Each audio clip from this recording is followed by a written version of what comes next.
Fue educado en la Universidad de Cambridge, casado 2 veces con más de 3 hijos.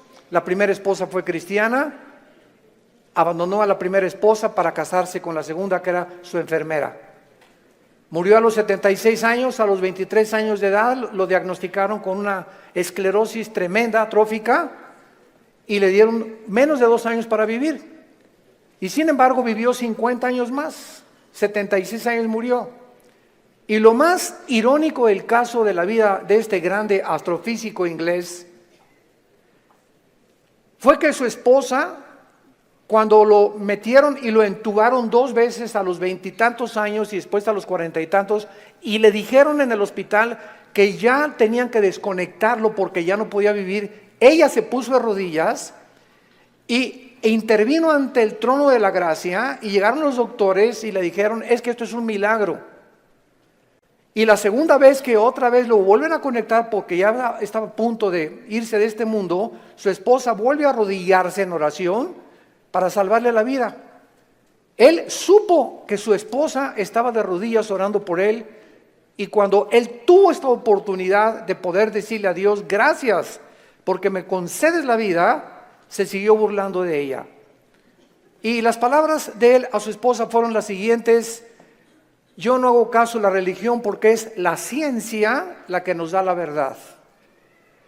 Me dio mucha tristeza que antes de morir haya muerto negando a Dios y declarando que Dios no es el creador del universo. En ese momento, cuando escuché este programa de televisión, porque fue a través de las noticias que escuché esto, inmediatamente vino a mi mente la vida de más grandes astrofísicos que él, que fueron cristianos. Él argumentó que era porque la verdad estaba en la ciencia, y sin embargo Blaise Pascal, astrofísico francés, escribió cantidad de tratados acerca, y no era un religioso, era un cristiano. Blaise Pascal confesó, y en sus libros lo dijo: Jesucristo es mi Señor y mi Salvador. Nadie se puede comparar en la astrofísica con Blaise Pascal. Y después tenemos a Isaac Newton. ¡Qué tremendo! Isaac Newton, que comienza a postular las leyes de la famosa gravitación, cristiano de los pies a la cabeza, y muere alabando a Dios y dándole gracias a Dios por la muerte de Cristo. Louis Pasteur, siglo XX, un famoso doctor, experto en medicina, y el legado que él dejó a la ciencia fue impresionante, cristiano. Y finalmente Alberto Einstein, que fue famoso cuando dijo: Dios no juega con el universo como si jugara los dados. Todos estos hombres fueron cristianos y creían en Dios. Los filósofos de hace 2150 años aproximadamente, 150 años antes de Jesucristo, Aristóteles, que fue el maestro de Alejandro el Magno, Platón, Sócrates, Demóstenes, creían en un Dios. Por lo menos dijeron: pienso, luego existo, existo, luego vivo, esta causa no puede estar dentro de mí, esta causa tiene que estar fuera de mí, tiene que haber algo, llámale la fuerza, una entidad superior, pero tiene que haber algo que trascienda, que es Dios. Aunque no lo pudieron nunca ubicar, el apóstol Pablo en Hechos 17 se enfrenta con los atenienses filósofos, discípulos de un gran hombre que se llamaba Zenón, y los discípulos eran los epicúreos y los estoicos. Y Pablo en Hechos 17 les demuestra y les dice: ustedes adoran a un Dios porque tienen un monumento altísimo que decía: al Dios desconocido. O sea, ellos lo único que sabían es que tiene que haber una causa detrás de la existencia del mundo y del universo. Pero llegamos al siglo XX, donde se levantan Friedrich Nietzsche, Jean-Paul Sartre, Bertrand Russell, Richard Dawkins, y finalmente este astrofísico que muere diciendo que Dios no puede existir ni ser el creador del universo. ¿Saben ustedes por qué el astrofísico Stephen Hawking negó a Dios antes de morir? Simplemente porque no pudo explicar sus sufrimientos. Su esposa lo dijo, la primera esposa: Stephen está enojado con Dios, con un Dios que no existe. Se amargó contra alguien que no existe. Y siempre estuvo repelando, ¿verdad? ¿Por qué si Dios es Dios, no lo sanaba y no lo levantaba de esa silla de ruedas?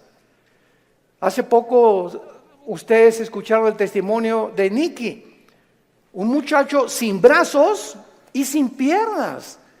Nació con el puro tronco nada más. Y cuando oye su testimonio dice que a los 8 o 9 años de edad, como no podía suicidarse, se metió y con la boca abrió la llave del baño para ahogarse. Y en ese momento él reaccionó y dijo, ¿pero qué es esto? Y comenzó a gritarle, Dios, si existes, dime la razón por la cual me trajiste hacia el mundo, sin brazos y sin piernas. Y entonces él entrega a los 11, 12 años de edad su vida a Jesucristo. Y no se imaginan ustedes los millones de almas que este muchacho, Nicky se apellida, ¿verdad? Nicky ha ganado en el mundo. Aquí lo tuvimos en México y mi esposa y yo, su esposa es mexicana y se han discipulado con nosotros desde hace muchos años. La esposa de él y la familia de ella también. Ahora ya van a ser papás otra vez. Así como lo ven, pero juguetón. Gracias a Dios por su vida. Entonces, podríamos nosotros realmente, porque esta es la espada y este es lo que esgrimen los ateos, los escépticos, los agnósticos, es que ¿por qué si hay un Dios hay un sufrimiento? ¿Por qué es? Entonces, como no pueden entender y no tienen respuestas y no las van a tener fuera de la Biblia, se encierran en una cárcel y en lugar de que este hombre hubiera podido escuchar a su esposa, bueno, ok, tú me dices que es un Dios, dime por lo menos, o explícame por qué permite el sufrimiento, pero ni siquiera quiso hacer eso. Negó completamente todo contacto con la Biblia. Y esta es la razón de esta serie que me he propuesto comunicarles a todos ustedes y a todos los que nos escuchan a través de las redes sociales, porque es el tiempo que seamos luz. El mundo está pidiendo respuesta a los políticos, astrofísicos, ateos, agnósticos, escépticos, etcétera, etcétera. Las universidades en Latinoamérica están llenas de ateos, infectando las mentes de nuestros hijos, incitándolos a una revolución, incitándolos a la violencia, porque ellos creen que a través de esta violencia y de este idealismo pueden ellos hacer un cambio en México social, o en Veracruz, o en cualquier otra nación. ¿Por qué? Porque hay un idealismo en la juventud que no tiene respuestas y nosotros somos la luz del mundo. Ya es hora que brillemos, ya es hora que levantemos la lámpara. Todos los 70s, 80s y 90s del siglo XX persiguieron a la Biblia, persiguieron al cristianismo, persiguieron a los pastores en Latinoamérica. Yo recuerdo cuando fui a la universidad a la conferencia en la Facultad de Filosofía y Letras, cómo querían burlarse todos. Ay, ya llegó el padrecito, así me decían, ya llegó el padrecito. A ver de qué nos va a hablar el padrecito, porque como ellos no tienen respuestas, creen que nosotros tampoco las tenemos. Y cuando nos enfrentamos a auditorios y les demostramos que hay más evidencias científicas en la creación bíblica que en la famosa teoría de la evolución. Cuando alguien te diga y tú le preguntes, bueno, ¿cuál es tu punto de vista o tu perspectiva de cómo te imaginas que creó el universo? ¿Qué te van a contestar? Pues por ahí anda una enseñanza, una ideología que se llama el Big Bang o la grande explosión traducida. ¿Y qué significa esto? Que pues los físicos y se imaginan, porque no se puede probar científicamente, que pues comenzó con una explosión en el universo. Y entonces de esa explosión se formó todo lo que nosotros vemos. Cuando las propias leyes de la física, la primera y la segunda ley de la termodinámica, contradicen el Big Bang. Virgen del Socorro. Me atrevo a decir esto. La misma física que dice la primera ley de la termodinámica, nada se crea ni se destruye, la segunda ley, todo tiende al desorden, a la oxidación, a la destrucción, a la corrupción. Nunca del desorden se ha formado el orden, por el amor de Dios. Entonces, ¿cómo podemos estar defendiendo una teoría que la aceptamos ciegamente? Porque mi maestro me le enseñó? Porque tu maestro no tiene ninguna otra explicación. Y como dijo Don Teofilito, como decimos aquí en México, ni la tendrán si no vienen a la Biblia. Porque por medio de la ciencia y por medio de la intelectualidad, que es limitada, el ser humano no puede traspasar y trascender la dimensión espiritual, la dimensión del mundo invisible. Entonces el intelecto choca contra las cosas que no entiende y al llegar ahí se vuelven locos. Entonces no puede el ser humano comprender la inmensidad del universo que nos rodea, ni los caminos ni los pensamientos de Dios, porque son más altos que los nuestros. Dios tuvo que bajar hace 2000 años en la persona de Jesús para Él comunicarnos y revelarnos los secretos que se encuentran detrás de su universo, de su soberanía, de la tierra, de dónde venimos, los animales, la genética y la ciencia que continúan como demostrando y comprobando simplemente que la Biblia tenía la razón. Y es hora de hablar, y es hora de tener una confrontación directa. Porque el mundo se está hundiendo en la confusión teológica, en la confusión ideológica. Los gobiernos los invitamos al próximo desayuno en junio, ya les dieron su volante, titulado El fracaso de los gobiernos humanos. Otra vez, ¿verdad? Vamos a examinar todos los gobiernos, nazismo, fascismo, monarquías, democracias, etcétera, etcétera. ¿Por qué ninguno ha funcionado? ¿Por qué siguen peleándose? ¿Por qué ahorita ya los partidos políticos en todas partes del mundo, ya sus convicciones, los estatutos en los que formaron sus partidos están deshaciéndose y contagiándose con el otro? Es como si nosotros dijéramos, soy cristiano pero me voy a juntar con los mormones y con los musulmanes. Cuando los principios de los musulmanes, los principios de los mormones y el cristianismo se contradicen unos a otros. Entonces, ¿creo realmente que mis convicciones son reales y es la verdad? ¿O necesito otras ideologías porque no estoy seguro de lo que yo creo?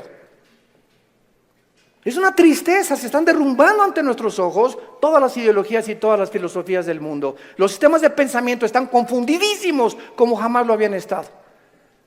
Gubernamentalmente, teológicamente, filosóficamente, económicamente, es una confusión en el mundo tremenda. Es el estrés por el cual vive la gente. Es una incertidumbre de dónde está la verdad, dónde está la luz, quién tiene la verdad. Tú dices que en aquella religión, tú dices que en aquella religión. Discúlpame, en ninguna religión en la persona de Jesucristo. Porque tú puedes tener X religión sin tener la verdad, ni tener al Hijo de Dios en tu vida. Él fue el que vino y nos dijo, no los católicos, no los evangélicos, no los nazarenos, no los mormones. Jesús dijo, yo soy la verdad. Y cuando Él entra a tu vida, se te caen las vendas. Y de alguna forma el entendimiento se nos comienza a expandir. Y solo Dios, el Espíritu Santo, puede hacer que nuestra mente se abra para que cuando vengamos a la Biblia podamos entender, porque la Biblia, el autor es el Espíritu Santo, necesito al Espíritu Santo morando en mí para comprender los pensamientos de Dios. Ven a la Biblia sin el Espíritu Santo y vas a chocar contra los pensamientos de Dios, porque el hombre natural no entiende las cosas del Espíritu, porque para él son locura, porque estas cosas no se intelectualizan, estas cosas se disciernen espiritualmente. Veamos ciertos pasajes a continuación que nos van a servir de base para poder dar una explicación y comenzar ya a levantar la bandera de la fe. Dice en Romanos 5, versículo 3, y no solo esto, sino que también nos gloriamos en las tribulaciones, sabiendo que la tribulación produce paciencia. Alguien viene sin el Espíritu Santo y lee este versículo, la conclusión a la que llega dice, esto lo escribió un loco. ¿Cómo puede alguien que está atravesando tribulaciones o problemas gloriarse? Inmediatamente se enfrenta esta persona con una pared. Pero es que esta persona no entiende que las próximas palabras es que estas tribulaciones y estos sufrimientos Dios los está usando para formar nuestro carácter, que si no sufrieras, de otra manera no podrías aprender muchas cosas en la vida que solamente a través del sufrimiento se aprenden. Dice Salomón en Proverbios, el sufrimiento purifica el corazón. Esta es la razón por la cual comenzamos ya a entender, y cuando comenzamos a entender los pensamientos de Dios, y aunque no vamos a ser libres del sufrimiento, por lo menos Dios va a entrar a nuestra vida y nos va a dar una esperanza para que en ese valle de sombra y de muerte tengamos paz. Para que en medio de las tribulaciones que tú estás atravesando, y en medio del divorcio que estás ahorita enfrentando, y el abandono de tu esposo, y el abandono de tu esposa, y el abandono de tus padres, por lo menos en medio de ese horno de fuego donde que tú estás atravesando, Jesús está contigo. Y aunque no se va a acabar hasta que Él venga a todas estas cosas, Él nos da la fuerza para resistir hasta el final con gozo. Y la paciencia solamente es el fruto de las pruebas y las tribulaciones. ¿Se imagina lo que la Biblia dice? ¿Y para qué quiere la paciencia, Señor? Si no tienes paciencia, te vas a casar con el chavo equivocado. Si no tienes paciencia, te vas a casar con la muchacha equivocada. Si no tienes paciencia y eres una persona impulsiva que compras y vendes, etcétera, etcétera, sin meditar ni reflexionar nada, vas a comprar la casa equivocada, el carro equivocado, el viaje que Dios no quería que hicieras lo vas a hacer por tu impaciencia, porque por naturaleza somos impacientes. Entonces la Biblia nos comienza a abrir los ojos y nos dice, espérame tantito, la paciencia es una virtud elemental para que puedas tomar decisiones y no te arrepientas el día de mañana. Pues yo quiero la paciencia, Señor. Viene entonces el fuego de la prueba. No tengas miedo de las tribulaciones. Mi esposo, hermano, parece un martillo conmigo y duro y duro y duro y duro. Hermana, pues mientras más,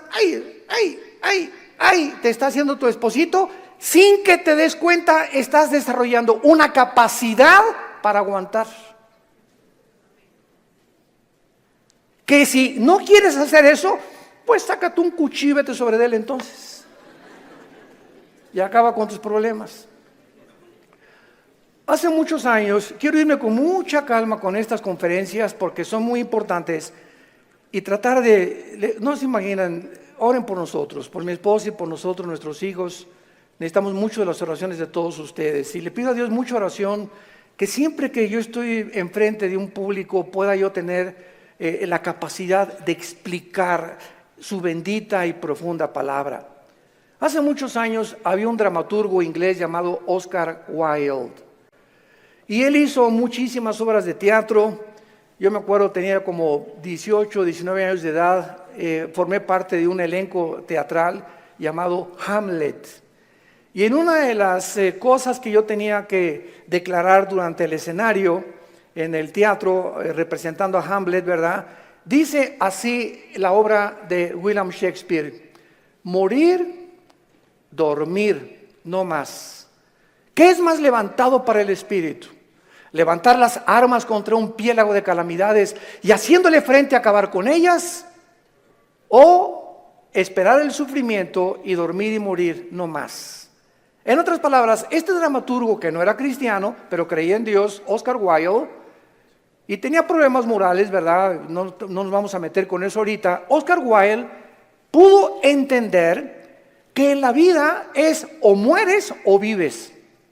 Ahora, escojo vivir, aguántate. Le decía a mi papá, no chille, agarre piedras. Estamos vivos, no es Disneylandia, por el amor de Dios, ya madura. No es Reino Aventura.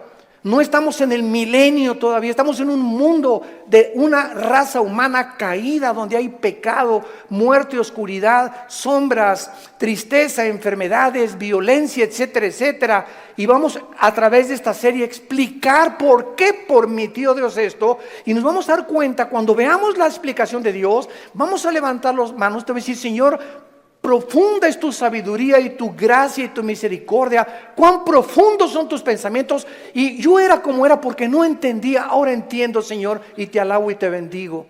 Y va a venir una paz sobre tu vida que sobrepase el entendimiento, que te va a dar la fortaleza de seguir viviendo para Jesús.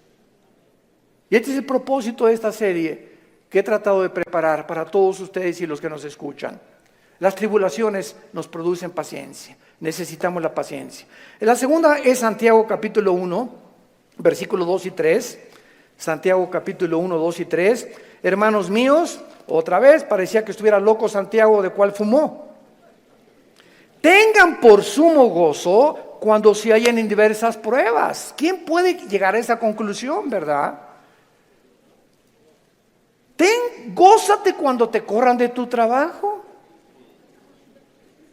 Gózate cuando pierdas tu casa. Gózate cuando tienes algún problema, ¿verdad? ¿Por qué me voy a gozar? Porque esa prueba que estás atravesando está produciendo paciencia. Otra vez, Santiago está de acuerdo con Pablo para poder, con diferentes palabras, decirnos que las pruebas producen paciencia. Entonces tú llegas a tu casa con tu esposa. ¿Qué crees, mi chenchita? ¿Qué, mi amor? Estás tan contento, te veo, te ascendieron de puesto. No, mi amor, al contrario, me corrieron. ¿Quién podría reaccionar así? Nadie, ¿verdad? Ni marihuano. Nadie podía reaccionar de esa manera, más que un cristiano que vive en el Espíritu. Y la esposa, oye, pero ¿sabes una cosa? Esto no es para que te pongas contento. Sí, mi amor, ¿sabes una cosa? Porque acuérdate de Romanos 8:28. Todas las cosas contribuyen para nuestro bien. Y no me corrieron porque haya sido ladrón, borracho, parrandero, jugador o defraudador. Me corrieron, ¿verdad? Por políticas, lo que tú quieras. Pero ¿sabes por qué me gozo, mi amor? Porque creo lo que dice la Biblia. Ahorita mi única reacción se había llegado: vieja, sácamela de don Julio reposado. Y vamos a ponernos los dos hasta atrás. Esta vida no vale gorro. Vamos a divertir. Que nada, y que Dios, ni qué cristianismo. Esa es la otra reacción. Y comenzar con la autolástima y comenzar a amargarte contra Dios. ¿Te das cuenta? Entonces, en lugar de que tomemos esa actitud, la Biblia nos muestra que nos enfrentemos a los problemas con otra actitud, porque cuando Dios ve que tú enfrentas esa actitud y que tú llegas a tu casa y Señor, gracias, te alabo, yo no entiendo por qué me corrieron, lo único que sé es que tu palabra dice: no desmayes, no tengas miedo, yo soy tu Dios, nunca te dejaré, nunca te abandonaré. Y estoy seguro que viene un trabajo mucho mejor que el que yo tenía. En el momento en el que Dios ve desde el cielo que nuestra reacción aquí en la tierra es diferente a la de los demás seres humanos, Dios nos bendice.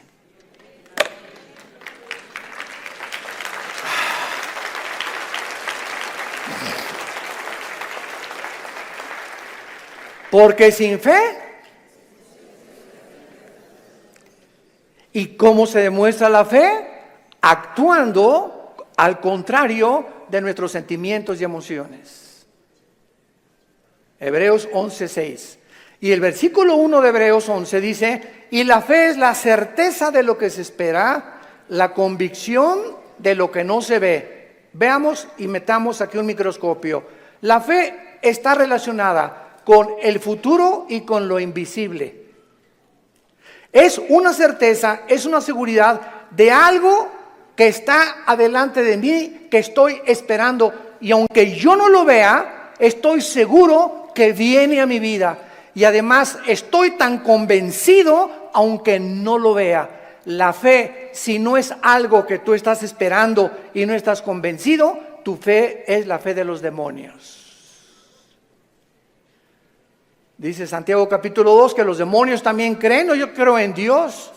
Pero ¿sabes una cosa? Tú dices que crees en Dios intelectualmente, pero no demuestras que tú crees en Dios por la forma como tratas a tu esposa, por la forma como tratas a tus padres, por la forma como ves a las mujeres. Este pueblo, Marcos 7, dijo Jesús, de labios me honra. ¿Cuánta gente hay por todos lados? Iban a desayunos y yo creo en Dios, pero sus acciones, su conducta contradice la piedad que ellos expresan o que creen tener en su corazón. Entonces te vuelves un hipócrita. Te vuelves un falso cristiano. Porque la fe tiene que, dice Santiago, sin obras no es fe. La salvación es por la fe, pero la forma de demostrar que esa fe es salvífica, que realmente nos ha transformado, es cuando vemos que ha transformado mi vida. Ya no soy el que yo era antes, antier, o hace un mes o hace 6 meses. Ahora cambió mi vida con mi esposa, la forma como veo a mis hijos, la forma como manejo mi negocio, la forma como me relaciono con la gente, la forma como veo a los gobiernos. Cambia completamente mi vida. Y si yo no manifiesto esta actitud o esta nueva conducta, no es cierto que soy cristiano. Y lo vamos a ver en el tercer pasaje, 1 de Pedro capítulo 1. Y ahí vamos a comenzar nuestra serie. Esta es la introducción. En 1 de Pedro capítulo 1, versículo del 6 al 9, escribe el apóstol Pedro, y los recipientes de esta carta eran judíos perseguidos por Roma. Esta carta fue dirigida a cristianos que están siendo perseguidos o sufriendo por su fe, en lo cual vosotros os alegráis, aunque ahora por un poco de tiempo, si es necesario, tengáis que ser afligidos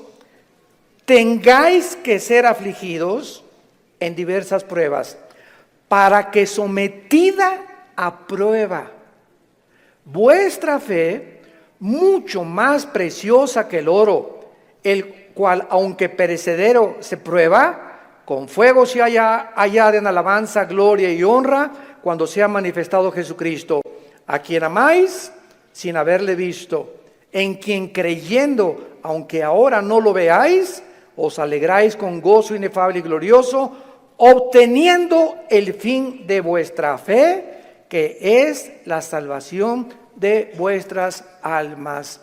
En otras palabras, y este es el tercer principio espiritual de nuestra serie, la fe de todos aquellos que han dicho: Jesús, entra en mi vida.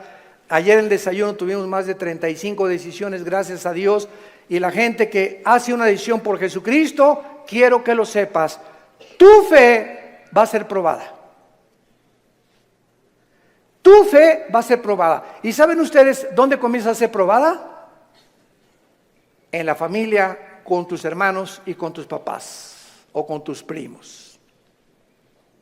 ¿Por qué? Porque la primera prueba de la fe es la persecución. Ayer nos contaba mi hermano Alejandro, él es el director del Instituto Teológico Internacional del ITI, y nos contó una anécdota mientras veníamos de Toluca al desayuno en el camino, que yo no la conocía de mi hermano. Y me dice: Armando, tú sabes que cuando yo me convertí, porque él fue el primero en la casa que se convirtió. Y yo los correteé como 2 o 3 años. Una vez quise incendiar una reunión de oración. El gadareno era Pinocho comparado con los demonios que yo traía. Y se los digo en serio. Y me dice mi hermano: tú sabes que cuando yo me convertí, guié a la casa, y mi mamá inmediatamente me quiso correr. Ya te metiste con una secta, quién sabe qué te metieron, etcétera, etcétera. Total, dice, me tuve que salir de la casa, y a los 4 días regresé a la casa.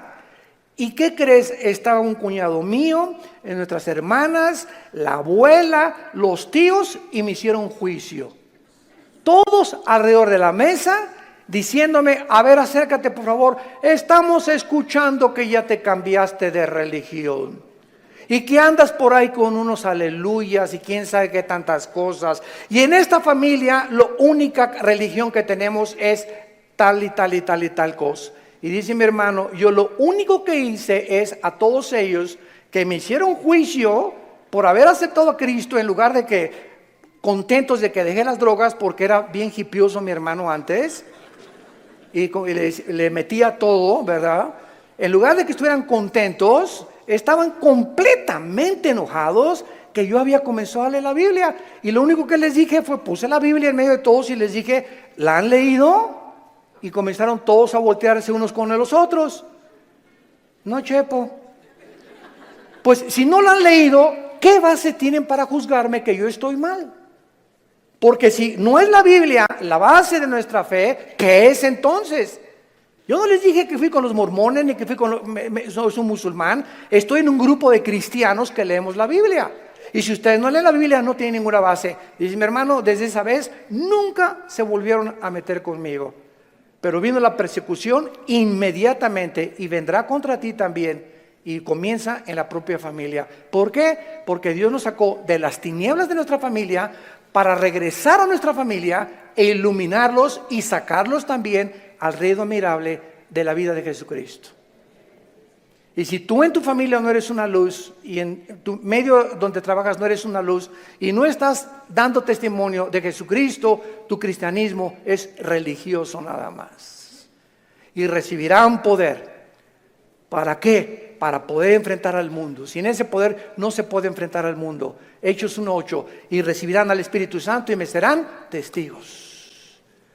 Entonces vemos nosotros que tiene un propósito todo esto. Muy bien, vamos pues a comenzar esta serie con las siguientes declaraciones y reflexiones. No cabe duda que vivimos en un mundo completamente disfuncional. No hay un solo matrimonio funcional. El matrimonio es la unión de dos extraterrestres. Pero por si fuera poco, dos extraterrestres que ninguno se conoce ni se entiende el uno al otro. Y vas a tener 60 años de casado, como dijo un gran predicador hace algún tiempo en un estadio en Estados Unidos que lo escuché. Yo tengo 60 años de casado más o menos y sigo sin entender a mi esposa. Y como dijo Dion Teofilito, ni las vamos a acabar de entender. Porque no nos manda Dios a entenderlas, nos manda Dios a amarlas. Entonces, cuando nosotros comprendemos esto, que no hay un matrimonio, o sea, no hay un matrimonio perfecto, es lo que quiero decir. No hay un matrimonio donde todo, en la luna de miel, John Travolta y se casó con esa muchacha que se parece a la Madonna y vamos a ser felices y qué guapo, ¿verdad? Y tiene coche. Todo eso desaparece después de la luna de miel. Comienzas a enfrentarte con una persona imperfecta de los pies a la cabeza. Peor todavía si no son cristianos. Si con cristianos se lucha y se sufre, imagínate no siendo cristianos, ¿no? Por eso hay tantos divorcios.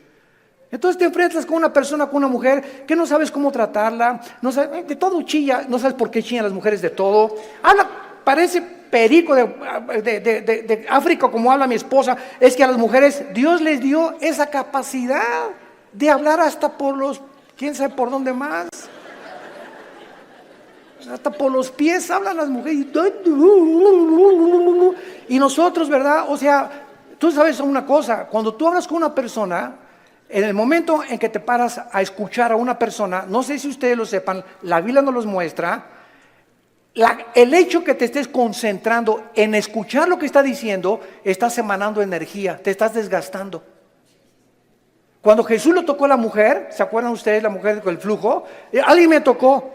¿Por qué? Porque dice, energía salió de mí. Todo el sufrimiento que ella tenía se lo transmitió y Jesús en su hipersensibilidad sintió inmediatamente. Hoy eligieron los apóstoles, pero todo el mundo te toca. No, hay alguien que me tocó con el propósito de recibir algo de mí y lo sentí en mi espíritu. Es una hipersensibilidad espiritual tremenda. Pero cuando tú te sientas con alguien...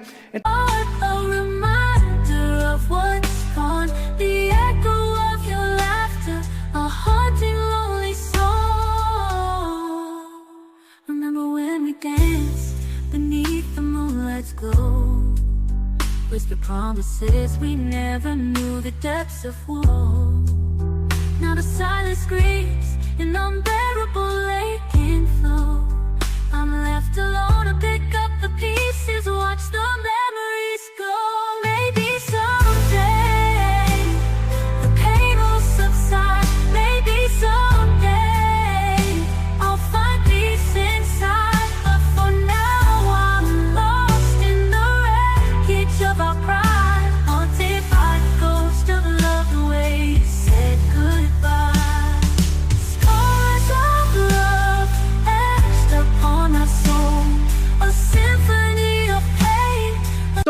la razón por la cual mujeres, los hombres nos sentamos y viene tu esposa y 15, 20 minutos y a los 10 minutos no tenemos la capacidad, yo no sé cuántos de ustedes sean superhéroes, ¿no? Pero la mayor parte de los hombres no tenemos la capacidad de oír más de 10, 15 minutos. Comenzamos, sí, amén, gloria a Dios, mi amor. Sí, es cierto, sí, te amo, tienes toda la razón, ¿no? Comenzamos ya con el avión, etcétera, etcétera. Pero ustedes las mujeres, mi esposa se junta con otra mujer, o cuando se juntan las pastoras, y 6 horas sin parar. Yo llego a los restaurantes, me recoges a las 7, sí voy a las 7, y ahí está, digo, oye, mi amor, te dejé a las 2 de la tarde, y sigues en la mesa platicando con ellas. Y se despiden y están en la puerta del restaurante, bye, y en la noche llega y le siguen hablando por teléfono. Señor mío y Dios mío, Jesús, María y José y el burrito que los acompaña, así son. Dejémoslas, felicitémoslas, pero no las contradigamos, mucho menos, porque así las hizo Dios. Las mujeres tienen 7 días al mes que sus hormonas cambian drásticamente en la famosa menstruación. Y durante esos 7 días no te atrevas a decirle nada. No te atrevas a tocarla tampoco, ni sexualmente tampoco, porque está prohibido en la Biblia. Son tiempos en el que vuela la mosca y se ponen a llorar, hipersensibles. Es una semana en la que hay que yo te llevo el desayuno a tu cama, mi amor, yo le voy a lavar los trastes, yo te lavo la ropa del bebé o lo que sea, ¿verdad? Y comienza el hombre a entender la naturaleza femenina, que no estamos para que ellas nos sirvan, no son nuestras esclavas ni nuestras sirvientas. Y cuando comenzamos a darles lo que ellas necesitan, porque las comenzamos a comprender, es cuando vienen las bendiciones de Dios. Es cuando vienen las bendiciones de Dios. ¿Por qué estamos haciendo así? Y no somos mandilones, eso no es ser mandilón. Lo hacemos porque Dios nos dice, ama a tu mujer como yo te amé desde la cruz, con un amor sacrificial. Y cuando yo veo sacrificarte por tu esposa, te voy a bendecir como no te imaginas. Porque el mal que le hagas a tu esposa se te regresa. Es como un boomerang, se te regresa, dice en Efesios capítulo 5. Nadie aborreció su propia carne, sino que la cuida y la sustenta como Cristo a la iglesia. El daño, las groserías, los gritos, el adulterio mental que traes contra tu mujer, se te regresa y detiene las bendiciones de Dios. Y vas a comenzarte a encontrar desesperado, ya no te puedes gozar en las pruebas, en las tribulaciones, ya no tienes paz, ¿verdad? ¿Por qué? Porque necesitas otra vez venir a la cruz y pedirle perdón a Dios por la forma como has tratado a tu compañera, a tu amante, a tu esposa, a la madre de nuestros hijos. Ahí viene. ¿Por qué lo hacemos? Por la fe. Y sin esta fe es imposible que yo agrade a Dios. Vivimos un mundo disfuncional, tenemos que entender esto. Y todas estas circunstancias nos hacen volvernos a la pregunta, que es la que vamos a desarrollar en esta serie: ¿por qué Dios no detiene la maldad? Muy buena pregunta, muy válida filosóficamente. ¿Por qué Dios no detiene tanta destrucción y tantos sufrimientos? Es la pregunta que permanece en las mentes de la mayor parte del ateísmo, y muchas veces no solamente los ateos, sino también de los mismos cristianos. La única diferencia, escuchen esto, señores ateos que nos escuchan, en cualquier programa que haya en el mundo de televisión o de radio o en cualquier foro, nunca a un ateo ni a un agnóstico le van a hacer estas preguntas, nos las van a hacer a nosotros. Porque los ateos no tienen respuestas. Y como no tienen respuestas, por eso se enojan contra Dios, y por eso se amargan, y por eso dicen que son ateos. Entonces, si el mundo va a cuestionar a algún ser humano para que le responda, no va a ir con los ateos, van a ir con nosotros. A ver, ¿tú qué te dices, cristianito? dime esto y esto y esto. Hace mucho les conté un incidente que lo he repetido así. Una vez estaba platicando sobre el ateísmo en el Hotel María Isabel, salimos del desayuno hace algunos años y me aborda una persona en el elevador, pero así, ¿verdad? Usted se está echando, así, mucho gusto, ¿cómo está? Ya entramos al elevador juntos. Usted dice que Dios es todopoderoso, ¿verdad? Pero con esa actitud, ¿verdad? Usted dice que es todopoderoso, ¿verdad? Sí, efectivamente, Dios es todopoderoso. Y si es todopoderoso, ¿por qué no acaba con el diablo si él tiene poder? Y le contesté, porque comenzaría con usted.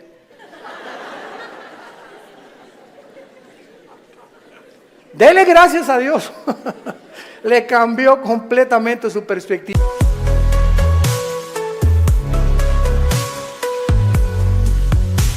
The city sleeps, but I'm wide awake, haunted by the promises we made. A broken compass, lost in the dark, searching for answers, leaving my mark. Every beat of my heart, a painful drum, a constant reminder of what's become. A shattered dream, a love in despair, holding on to fragments I can't bear to share. Echoes of you haunting the night, ghosts of memories bathed in moonlight, whispers in the wind of phantoms plea, forever lost, a love that used to be. ¿No? O por lo menos ya le di tarea para ir reflexionando ella a su casa, de que hay respuestas y que si realmente Jesús hubiera venido o ahorita acabara con la maldad, acabaría con todos, porque perverso y engañoso es el corazón de todos los seres humanos. Entonces démosle gracias a Dios que no lo ha hecho y que en su paciencia, dice en 2 de Pedro capítulo 3, está esperando para que todos o la mayor parte de los seres humanos se arrepientan antes de que juzgue severamente este mundo. Muy bien, entonces por causa de no tener estas respuestas que demandan sus mentes finitas, cuando una persona astrofísico o ateo demandan respuestas, no se ponen en la posición honesta de decir, bueno, ok, yo ando buscando por qué el sufrimiento y la maldad, pero me voy a poner en una posición honesta. Yo soy un ser humano, amén, lo soy.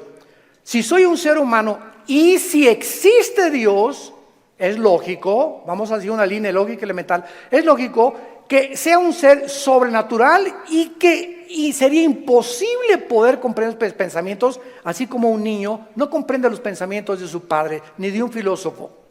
Aunque es el mismo cerebro, no está desarrollado el niño de 6 años como el de uno de 25 años de edad. Entonces, siguiendo esta línea de lógica, si existe un Dios, tiene que ser mucho, mucho más grande. Entonces, yo estoy ante un universo lleno de misterios. Estamos llenos de misterios. Si hay extraterrestres, si no hay extraterrestres, si existen los hoyos negros, si no los hoyos negros, si es el otro, cómo comenzó el universo, de dónde venimos, bla, bla, bla. Estamos llenos de misterios.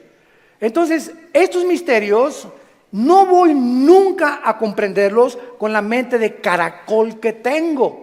Porque si existe Dios, es un ser hiperdimensional. ¿Qué necesito? Buscar dónde lo puedo encontrar. Si existe un Dios, ¿dónde lo puedo encontrar? Entonces, hay mucha gente honesta intelectualmente que se envuelve en religiones. Entonces, por eso Sigmund Freud, el padre del psicoanálisis freudiano, dijo, es que el ser humano busca a Dios porque tiene miedo a la oscuridad y a lo desconocido. Y entonces este temor inconsciente, escribió Freud, es lo que impulsa a muchos seres humanos a buscar a un Dios. Se equivocó completamente, porque aun cuando fuera así y me está guiando el temor a lo desconocido, dice la Biblia, me encontrarás porque me buscarás con todo tu corazón. Yo les confieso en mi caso particular, a los 25 años de edad me encontraba yo en un momento existencial en mi vida que estaba yo en el lodo, así estaba yo en el suelo completamente. Anduve buscando en tantas religiones y por acá y por allá, también experimenté con algunas drogas, era borracho, parrandero, jugador, mujeriego, me decían el aventurero de Tlalnepantla. aunque no vivía en Tlalnepantla.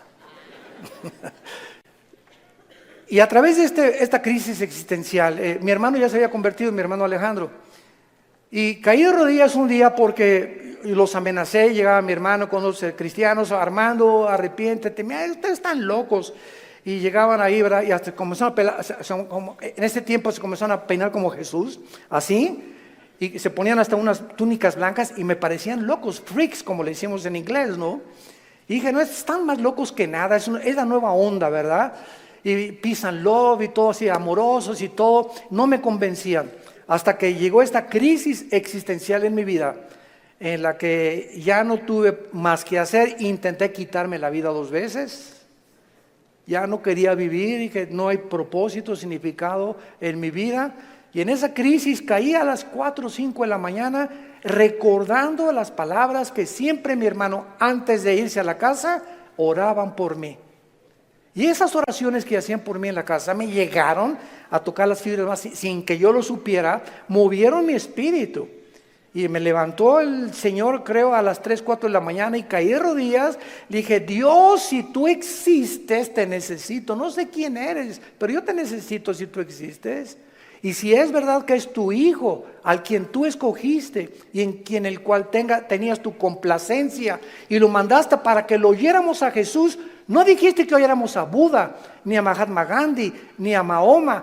Tú dijiste a Él oír. Si es Jesús, yo lo necesito en mi vida. Le hablé a mi hermano a las 4 de la mañana, pasó por mí a las 5 de la mañana, me llevó a la casa de un misionero bautista con un corazón impresionante por el amor de las almas, y ahí estuve yo en un mes de febrero, marzo, ¿verdad?, de 1974, caí de rodillas junto al piano, que era un músico misionero, y le grité a Dios. Me comenzó con la Biblia: por cuanto todos han pecado y son apartados de la gloria de Dios, la paga del pecado es la muerte. Juan 3:16, Dios te ama, etcétera, etcétera. Y comencé a llorar y a llorar y a llorar y a llorar durante 40 minutos llorando. Y yo no sabía ni...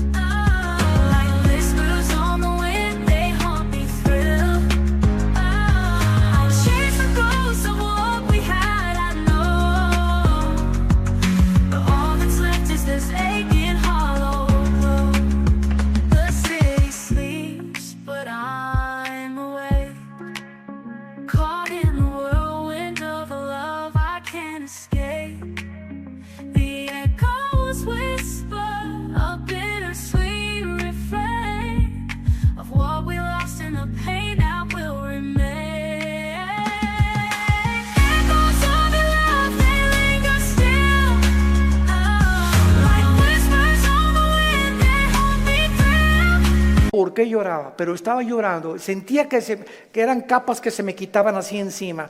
Y ahí quedé tirado todavía como media hora. Ya me dijo el misionero, dijo, vamos a dejar a tu hermano aquí solo en mi estudio. Ya salí yo y sentí como que me habían quitado, ¿verdad?, todas las frustraciones y desilusiones y traiciones que traía, y mentiras de todo lo que, programas virulentos que el mundo me puso. Y fue la forma en la que Jesús me dijo, ¿verdad?, tú eres a quien tú estás persiguiendo.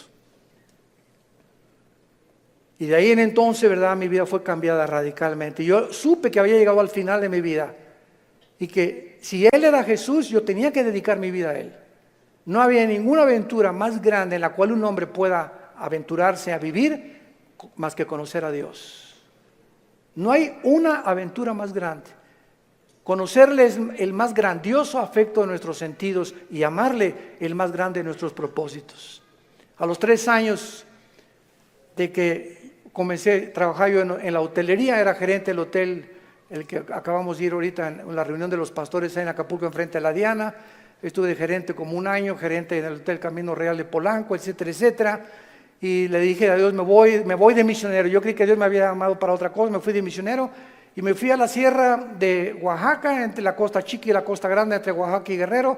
3 años durmiendo en pisos de adobe, Mi cojín era un ladrillo envuelto en periódicos y me tapaba en la noche con periódicos, con los indígenas. Yo creí que me había llamado Dios para ser misionero, porque los misioneros que conocí en Acapulco me mandaron para que yo fuera, y lo único que me daban era un cheque de $100 al mes. Comíamos lo que pescábamos, las almendras que arrancábamos y los mangos que quitábamos de los árboles durante 3 años de mi vida. Y ahí conocí la máxima de las pobrezas. Más pobre no puede ser. Yo dormido en camas de piedra, hermano, te gané. En covachas, estas eran chozas de adobe. Y además había un pueblo ahí que se llamaba El Ciruelo, cerca de Tejucunicuilapa, en la Costa Chica, que era de leprosos. Y me acuerdo que un día me dijeron, ¿por qué están tapados así? Es que son leprosos. Y yo creí a las 2 de la mañana que Dios me había llamado a morir con lepra. Y le dije a las 2 de la mañana, Dios, si ese es mi destino, Señor, aquí estoy. Yo no sabía ni qué contagios era la lepra, ni conocía mucho de la lepra, pero yo creí que Dios me había llamado para morir como un leproso. Y ya, ¿verdad? Pasaron los 3 años, regresé a Acapulco, comencé a predicar, a fundar movimientos de estudios bíblicos en las casas. En 1979 la organización del famoso evangelista, que vamos a orar por él, Luis Palau, se está muriendo de cáncer, por cierto. Tiene cáncer en los pulmones, Luis Palau. Me hablaron a formar parte del equipo de Luis Palau. Del 79, 80 y 81 estuve como evangelista por toda la República, todo Tabasco, Guerrero, Veracruz, pueblito en pueblito, predicando de choza en choza, pueblito. Nos corretearon, nos aventaron piedras, nos aventaron palos, me lastimaron 2 veces, me enfermé con malaria, me enfermé con calentura de 40 grados, etcétera, etcétera. Y todas estas fueron, ¿qué cosa? Pruebas. Dios estaba forjando carácter en mi vida, que era muy importante para lo que más tarde me tenía que enseñar. Y el secreto, quiero decirles a ustedes, el más grande secreto de la vida es no amargarte. Es el más grande secreto de la vida cristiana. Un cristiano amargado no entra a la tierra de Canaán. No pasas Canaán. Dice en Hebreos 12 que bloquea la gracia de Dios la amargura.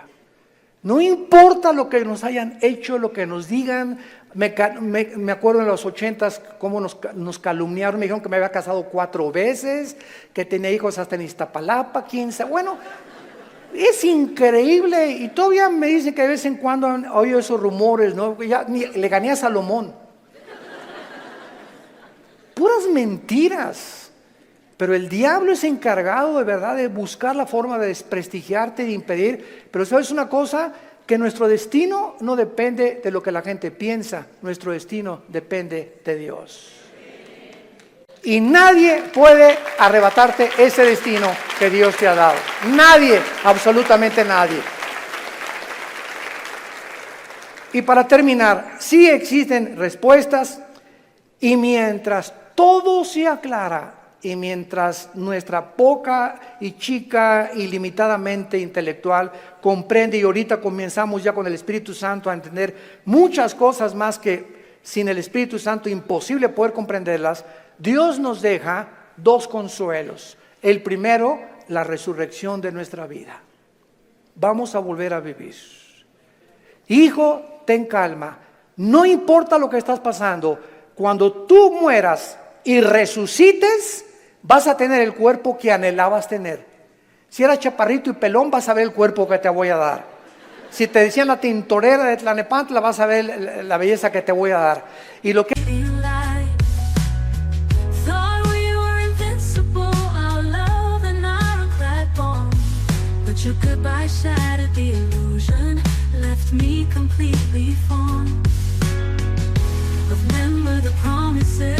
whispered in the night, now just echoes in the silence, lost in the fading light. Thought we were invincible, our love an ironclad bond, but your goodbye shattered the illusion, left me completely formed. Of memories that haunt me, each one a sharp sting. This pain's a heavy burden, a fragile broken wing. This heart breaks, a symphony plays on repeat in my head.